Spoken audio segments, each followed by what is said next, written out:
terima kasih karena Gus Muhaimin ini adalah ketua umum dari Partai PKB. Saya yakin sekali Gus Muhaimin paham sekali untuk masalah ini. Bagaimana langkah Gus Muhaimin untuk menaikkan peringkat Indonesia di SGIE? Terima kasih. SGIE. Cukup Bapak? Bapak Gibran cukup? Cukup. Baik, silakan. Bapak Muhaimin untuk menjawab, waktu Anda menjawab 2 menit, kami persilakan.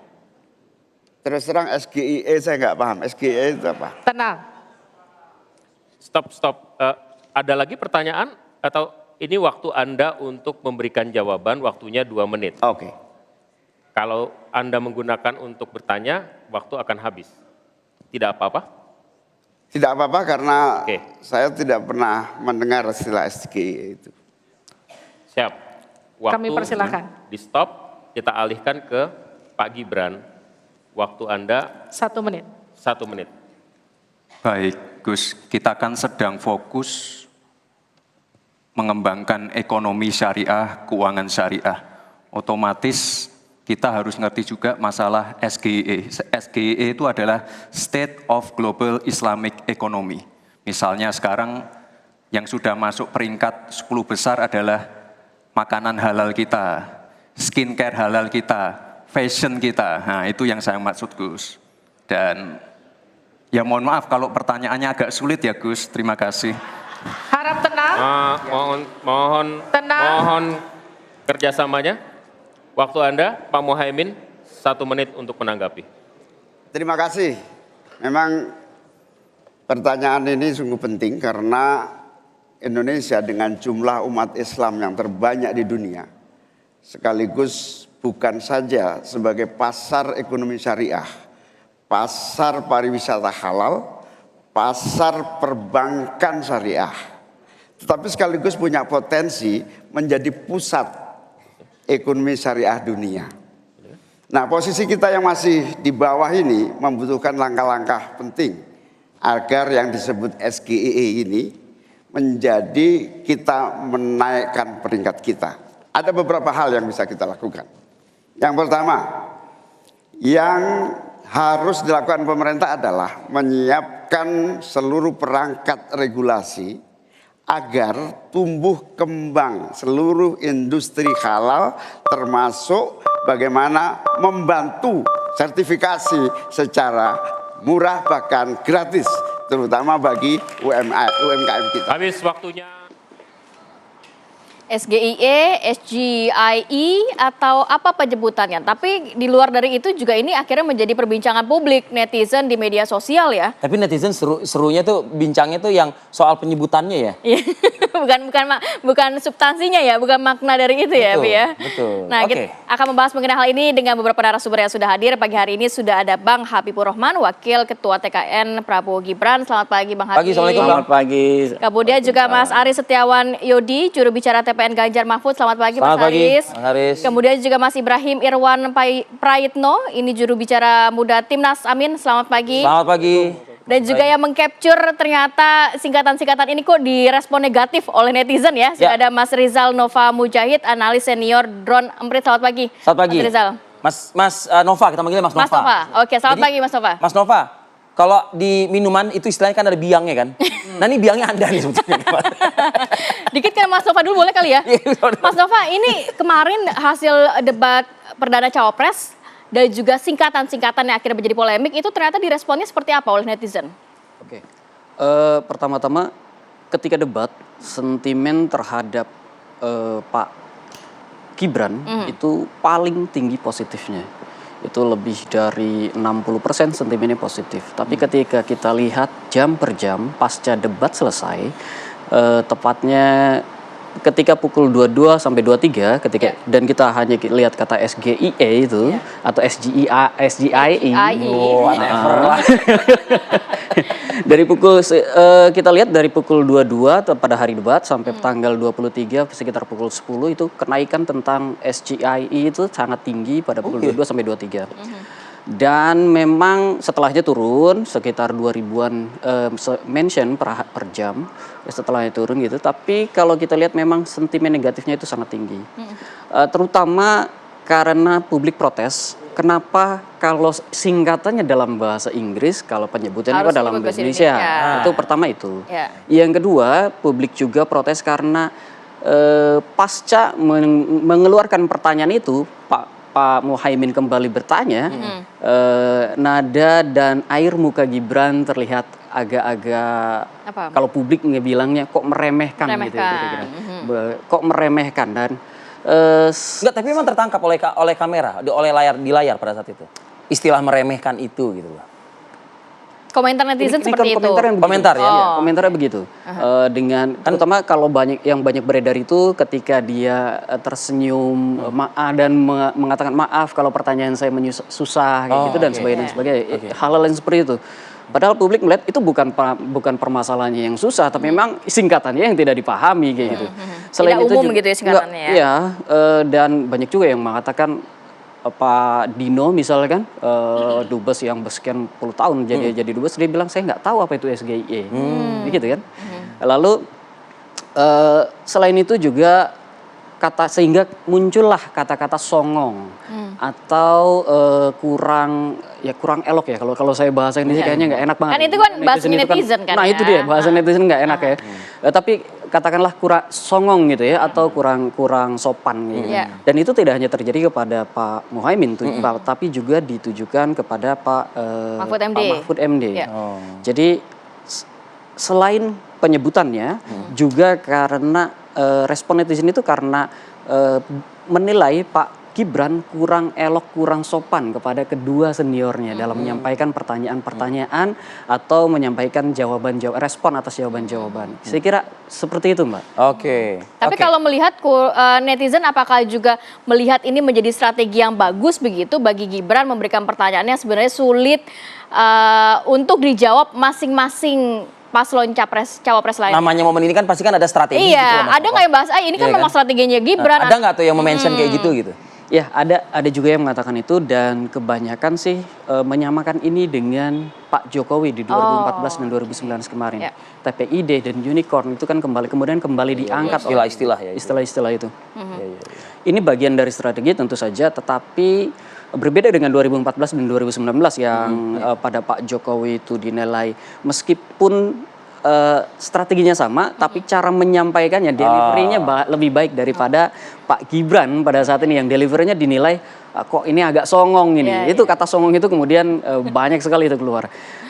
Itu yang pertama. Lalu yang kedua tentang strategi ini juga dikatakan, banyak yang mengatakan publik itu strategi itu oke-oke saja, tetapi selain dari strategi adalah perihal adab dan substansi. Jadi tadi udah dibilang songong, ada lagi ngomong adab dan substansi. Ilmu tanpa adab itu tidak lebih. Nih netizen ini ya memang bebas ya mau bicara apapun gitu. Bang Habib, Anda punya respon terkait dengan hal ini? Ya, pertama soal SGIE atau SGIE. Yang benar kalau singkatan dari bahasa asing disampaikan dalam bahasa Indonesia, dia akan mengikuti abjad bahasa Indonesia.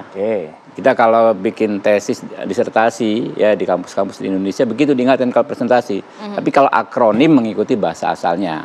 Ini udah clear ya. Jadi apa yang disampaikan Mas Gibran benar. Kalau singkatan, SGI itu singkatan, dilafalkan, ngomong itu, dilafalkan dalam bahasa Indonesia. Kedua soal persepsi. Namanya persepsi itu kan dinamika, ya, dinamis. Kita ada momentum mengklarifikasi, saling mengklarifikasi. Nggak ada masalah kan, publik mungkin belum mendapatkan informasi terkait soal yang mana yang benar pelafalannya gitu kan, nanti kan ada waktu kita juga mengklarifikasi. Tapi secara umum saya pikir debat kemarin kan akhirnya menjadi dramatis. Kenapa? Yang awalnya Mas Gibran diremehkan ya, dibikin meme akan ngompol di podium dan lain sebagainya, ternyata yang kejadian sebaliknya. Samsul belimbing apa ya, faktanya ya kan ya, ternyata apa yang disampaikan secara umum kan sangat diapresiasi oleh netizen juga. Mungkin bisa tadi ada angka 60%. Banyak ya, banyak parameter, bukan hanya drone emprit ya. Kayak Metro TV kan bikin banyak parameter tuh. Ya, siapa yang paling menguasai masalah, siapa yang paling bisa membawa kemajuan dan lain sebagainya. Ada 5 sampai 6 pertanyaan yang dimana itu Mas Gibran sangat unggul ya dibanding paslon lainnya. cawapres lainnya. Ya. Jadi menurut kami ya nggak ada masalah. Ini kan soal komunikasi. Tapi katanya kurang beradab tadi Nah juga itu juga. dikatakan. Ini kan netizen itu juga kan macam-macam ya kan ya. Dan terus dinamis ya. Jadi karena berdasarkan informasi yang kurang pas mungkin bisa dianggap kurang beradab ya.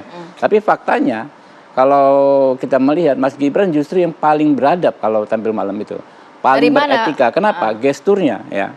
Beliau nggak segan-segan menyalami ya kan mengucapkan Ada yang memiliki sentimen negatif terkait dengan pergerakan Gibran ke Pak Mahfud, ke Pak macam-macam lah kan bisa diartikan. Tapi kalau dalam adab kita ya terhadap orang tua kan kita harus mendatangi, harus menundukkan badan. Tapi kecenderungan ofensif Bang Habib katanya begitu. Justru kayak ada ancaman di situ yang dirasakan. dirasakan. Saya menyampaikan fakta.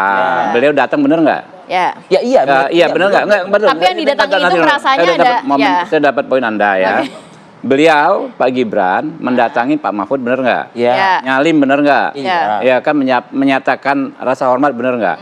Ya itu menurut saya. Jadi hal seperti itu kan yang jarang. Tapi kemarin yang dirasakan ya. Ya tafsirkan orang bisa macam-macam. Ya. Sebagian orang menafsirkan yang seperti Pak Riffi sampaikan, sebagian besar lagi orang juga menafsirkan yang lain. Saya nggak menafsirkan itu. Ya enggak. Kata orang. Iya, makanya ini sama-sama kata orang. Ya. Namanya kan komunikasi itu kan selalu multi interpretatif. Iya. Oh, tapi niatnya baik begitu Bukan ya persoalan intinya. niatnya baik, faktanya memang baik. Oh, gitu loh. oke. Nggak ada yang terlihat jelek. Tapi kenapa nggak di podium aja Bang Habib? Kenapa nggak di podium aja gitu? Nah itu dia. Ini soal aturan, ya kan ya. Karena nggak ada aturan makanya. Di PKPU, kemudian di undang-undang, di tatip, kan tidak dibahas sedetail itu. Oke. Ya kan? Ini kan bagaimana orang mengekspresikan diri. Masa meninggalkan podium dianggap salah? Lalu misalnya Pak Mahfud bilang, oh boleh toh meninggalkan podium. Saya mau juga, kurang lebih kan begitu lah. Berarti kan mau juga, tapi nggak dilakukan, ya lakukan saja gitu loh. Iya. Oh, itu maksudnya Nggak ada. Jadi gini ya. Teman-teman ini kan hanya bicara, ya kan. Kalau ada pelanggaran, bikin laporan dong ke Bawaslu. Kan ada forumnya. Gini, pergerakan Gitu itu loh. diatur nggak detail di PKP? Nggak ada. Jadi sebelum debat semua perwakilan itu kan data. Ya. Kemudian kita diinformasikan oleh KPU bahwa tidak boleh keluar dari podium. Kalau pengen ada Bener itu ada betul. Kalau benar kami diinformasikan seperti itu oleh KPU. Nah, kalau misalnya ingin ada pergerakan, ya tidak usah ada podium. Itu agar seperti debat pertama bisa ke sana kemari gitu. Maka Pak Mahfud dan mungkin juga Gus Muhaimin itu tertib di podium saja. Jadi kita Mas Gibran saja yang hanya regulasi yang ada.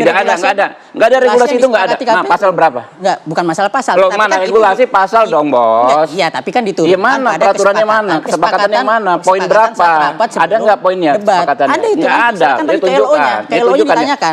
Saya sudah nanya ke LO, nggak ada. Gitu Kami loh. diinformasikan. Nah, berarti kan informasi yang salah gitu. Oke. KPU yang salah dong berarti. Kami diinformasikan KPU. Ya, Anda mendapat informasi yang salah. Anda menafsirkan informasi yang salah. KPU saya menjelaskan bagaimana. Baik. clear. Mas Aris selain Jadi itu gini juga Pak, ya kan ini kan ada aturan, ya kan. Kalau merasa dirugikan, merasa ada yang melanggar, bikin dong laporan. Itu aja poin saya. Oke, gitu. oke. Ngapain kita berdebat ya kan di media? Poinnya sudah tapi kita nggak tangkap bikin Bang Habib. laporan. Kita coba ke Mas Aris lanjut lagi tadi kan mengenai aturan untuk boleh turun dari podium atau tidak. Tapi untuk mengenai pernyataannya Gibran, pertanyaannya Gibran dengan singkatan-singkatan dan lain sebagainya, menurut Anda atau dari kubu Mahfud MD seperti apa? Ya, terima kasih. Kalau misalnya tadi disampaikan bahwa sentimen di media sosial, kami bersyukur bahwa ada lembaga survei ya, ada itu Litbang Kompas menyampaikan bahwa dari hasil survei yang dilakukan selama debat bahwa Prof Mahfud itu hasilnya dianggap paling menguasai permasalahan yang ditanyakan, kemudian paling lancar dan jelas menjawab. Ini survei yang valid karena objektif, melakukan metode penilaian kuantitatif dengan margin of error itu 6%. Jadi oke, boleh orang menyampaikan bahwa pasangannya lebih baik, lebih diapresiasi orang, tetapi secara metode akademik Pak Mahfud yang dianggap lebih baik oleh masyarakat. Ini respondennya clear secara random sampling dan sebagainya. Oke. Kemudian terkait dengan singkatan, tadi Bang Habib dengan sangat baik menyampaikan bagaimana penulisan tesis, bagaimana penulisan disertasi dan sebagainya itu singkatan yang dilakukan adalah bahasa Indonesia. Tetapi jangan lupa dalam penyampaian dari dalam bahasa Indonesia, dalam penyampaian di setiap tesis dan disertasi dan juga di penyampaian di depan umum, jika ingin menyampaikan singkatan terlebih dahulu menyampaikan kepanjangannya.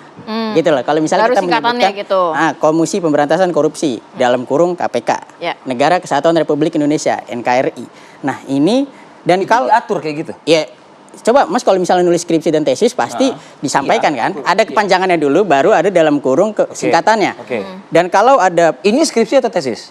ya ini kan debat dan itu termasuk di kepanjangan depan umum. Karena kalau misalnya tidak dijelaskan singkatan itu, orang bisa tafsir lain. Ya. SGIE saya kira pertamanya Nggak ada yang tahu juga. saya pikir SGIE saya Ganjar Indonesia Emas. Nah, gitu saya pikir kan seperti itu. Nah, dan kalau misalnya itu kata dalam bahasa asing, itu dijelaskan artinya bahasa Indonesianya. Karena kan ini kita di Indonesia. Dan seberapa banyak Mas yang kita tahu? Kita aja SGI aja kita nggak tahu kan. Kalau kita tidak googling dan menjelaskan itu, apalagi jutaan rakyat Indonesia yang mayoritasnya lebih paham bahasa sehari-hari. Menurut Anda, Gibran bertanya itu ke Caimin dan juga ke Pak Mahfud juga ada kan Ya, istilah Arab. Istilah bahasa Inggris. Tujuannya apa tujuan? Jadi begini, ada dua jenis pertanyaan. Seperti kami ketahui bahwa dua jenis pertanyaan itu adalah orang bertanya hanya ingin orang bertanya dengan maksud ingin mendapatkan informasi Oke. Atau karena ingin ketidaktahuannya dan juga ingin menjelaskan kepada masyarakat, atau orang yang bertanya ingin memperlihatkan kalau dia lebih tahu daripada orang yang ya Gibran menurut Anda yang mana? Ya, atau dua? masyarakat bisa memilih, bisa menilai. Saya tidak ingin menjustifikasi, juga, ya kan? Mas Haris. Saya tidak bisa menjustifikasi. Mungkin tetapi Mas orang Ibrahim terlihat. yang bisa menyebut. Menurut Anda seperti itu. apa? Ini Saya kan Caimin begini, yang karena ditanya. kalau misalnya singkatan Ya. istilah bahasa asing tidak dijelaskan dengan baik. Ya. Kalau misalnya Prof Mahfud mau nanya dengan istilah sama-sama bahasa asing, bahasa Arab, ya Ya, kan repot juga. oke. Bahasa hukum misalnya. Nah, itu kan. Tetapi kan karena Pak Mahfud sangat respect terhadap lawan Jadi Pak Mahfud masih menghormati Gibran dong ya? semuanya dihormatin, tidak hanya Pak Gibran, Pak Muhaimin juga dihormati. Maka itu salah satu influencer Kiki Saputri menyatakan untuk urusan adab Pak Mahfud itu yang paling bagus. Oke. Gitu, karena dia menghargai walaupun paling senior, Ya. paling berpengalaman, seperti itu. Baik. Kita harus jeda dulu sejenak ya, Mas Ibrahim, nanti tanggapan dari Anda seperti apa, kita akan kembali saat lagi, tetap bersama kami.